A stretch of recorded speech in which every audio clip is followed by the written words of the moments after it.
Good morning, students. Today we are going to start our chapter 5 from history section, the rebellion of 1857. In this chapter, we will discuss about causes of the rebellion, the resistance and the peasants and landlords, the sepoys, the new laws and response to reforms, and the rebellions of 1857 events. So, students, let's start our chapter 5, the rebellion of 1857. Now let's see, everyone open your page number 14. Let's start. By 1857, the British had established colonial domination over a major part of India through arbitrary methods of annexation and harsh economic policies.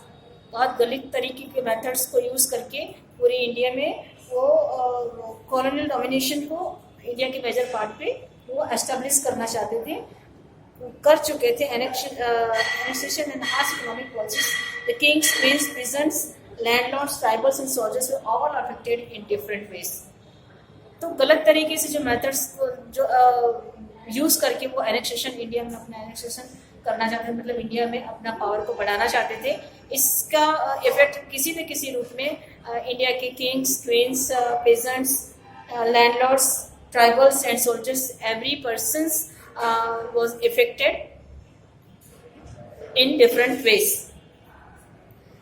Causes of rebellions.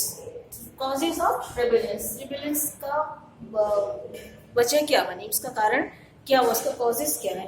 By the mid 18th century, nawabs and rajas had lost their power. 18th mid century में नवाब और राजा ने अपने power वो lost कर चुके थे. Instead, British citizens had been stationed in courts with the freedom of the rulers reduced. Their armed forces disbanded and the revenues and territories forcibly taken away. उनके revenues और टेरिटरीज को forcibly ले लिया गया था. अंग्रेजों ने अपने अंडर सारे सब अपने कंट्रोल में कर लिया था.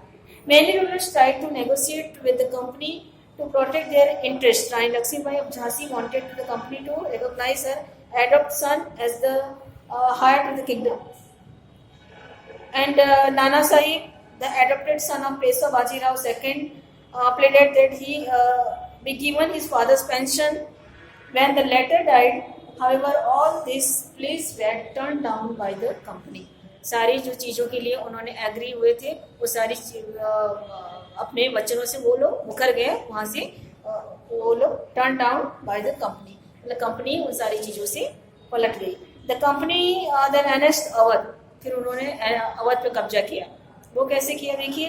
The British accused the ruler Wajid Ali Shah of मल एडमिनिस्ट्रेशन एंड मिसगवर्नेंस. वाजिद अली शाह जो वहाँ के राजा थे, उनको सिर्फ एडमिनिस्ट्रेशन उनका सही नहीं है और उनका गवर्नेंस सही नहीं है, वो सही से राज्य को चला नहीं पा रहे नहीं. बस इस वजह से ये कारण दिखा के उन्होंने अवध को भी एनएस कह रहे आर्बिट्री मेथड्स, मतलब गलत तरीके से कुछ भी पॉलिसी बना के उसको इंट्रोड्यूस करके उसको एस्टेब्लिश करके उस चीज़ को अपने कब्जे में कर लेना, इस तरह की पॉलिसीज वो यूज़ करने लगे थे अंग्रेज इंडिया में. In 1801, a subsidiary alliance was imposed on Awadh and in 1856 it was taken over. 1856 में पूरी तरह से उस पर कब्जा कर लिया गया. In 1849, Dalhousie announced that after the death of Bahadur Shah Zafar, the family would be shifted out of Bradford and given another place to live in. After Bahadur Shah कि जफर के डेथ के बाद पूरी उनकी फैमिली कहाँ पे रेडफोर्ड पे शिफ्ट कर दी जाएगी और उनको रहने के लिए दूसरा स्थान दिया जाएगा. इन 1856 governor general Lord Canning decided the Bahadur Shah Zafar would be the last Mughal king. और 1856 में लॉर्ड कैनिंग ने ये भी डिसाइड कर दिया कि बहादुर शाह जफर मुगल एम्पायर मुगल एज के सबसे लास्ट एम्पायर माने जाएंगे. After his death none of his son would be recognised as emperors. उनके डेथ के बाद उनके कोई भी पुत्र राजा का पद उन्हें नहीं मिलेगा, वो एम्परर्स के रूप में जाने नहीं जाएंगे.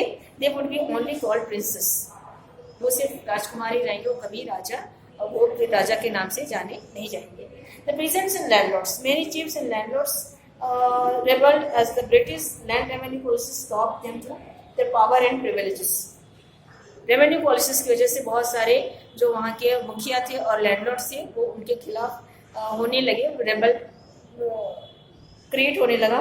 Among those who rebelled were the polygars. Polygars means landlords of Tirunel Valley, the talukdars of Aligarh and Diwan of Travancore. The peasants revolted frequently because of the excessive tax demand under the new land revenue system.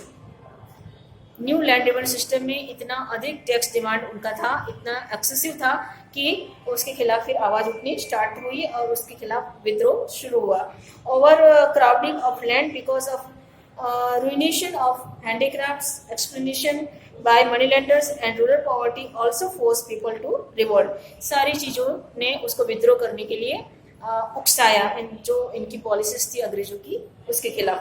The Malwa peasant of Malabar and Chauras of Bihar and Bengal were two examples of this. Now, how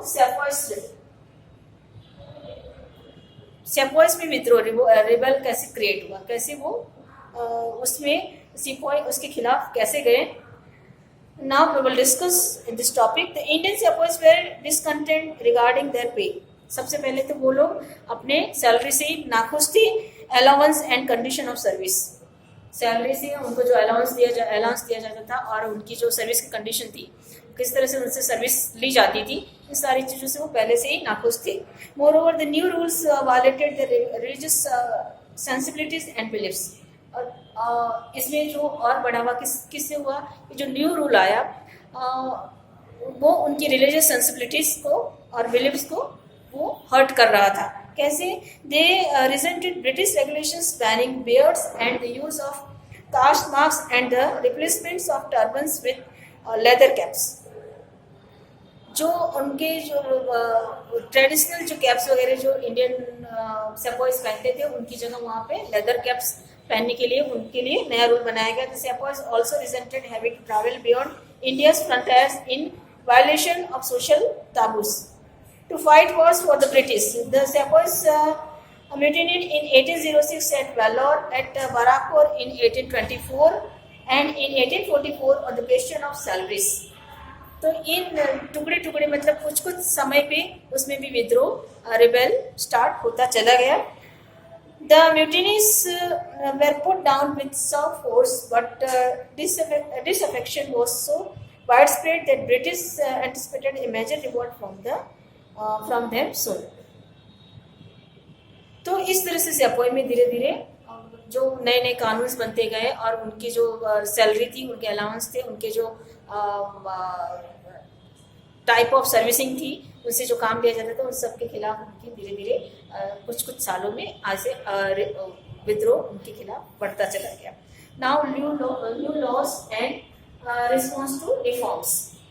British की तरफ से नए नए कौन से laws आए और उसमें सुधार, रिफॉर्म्स मतलब उन्होंने सुधार के लिए भी जो प्रयास किए, उस पर क्या रिस्पॉन्स मिला. Now we will discuss in this topic. The British pass many laws to stop the practice of sati and to encourage the remarriage of widows. उन्होंने सती प्रथा पे बैन करने के लिए भी लॉ पास किया और रीमैरिज विडोज, विधवा को पुनर्विवाह के लिए भी उन्होंने कानून बनाया. Promotion of English as language was widely encouraged. English को यहाँ के लैंग्वेज में प्रमोशन मिला, मतलब इंग्लिश को ज़्यादा यूज़ कर सके, उसका प्रचार किया. The British allowed the Christian missionaries to function freely in its domain and even on land and property. Christian missionaries को फ्री एजुकेशन के लिए उन्होंने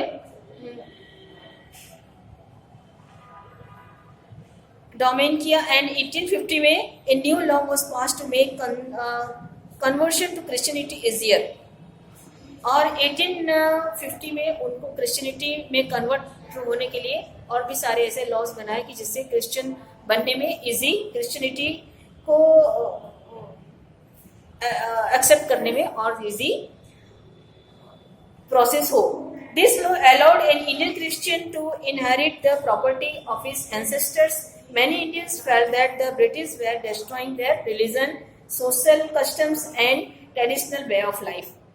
तो ये सारी जो न्यू पॉलिसीज उन्होंने न्यू लॉस वगैरह जो एस्टेब्लिश किए थे, उससे इंडिया के लोगों में इंडिया को लोगों को लगा कि उनका धर्म सोशल कस्टम्स और ट्रेडिशनल वेज को जो अंग्रेज हैं ब्रिटिश डिस्ट्रॉय कर रहे हैं. The rebellion of 1857 events.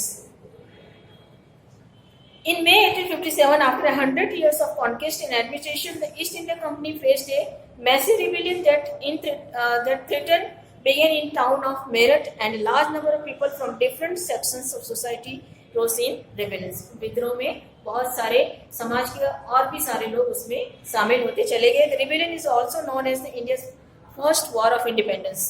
इस 1857 के रिबेलियन को भारत के इंडिपेंडेंस के लिए फर्स्ट वॉर के नाम से भी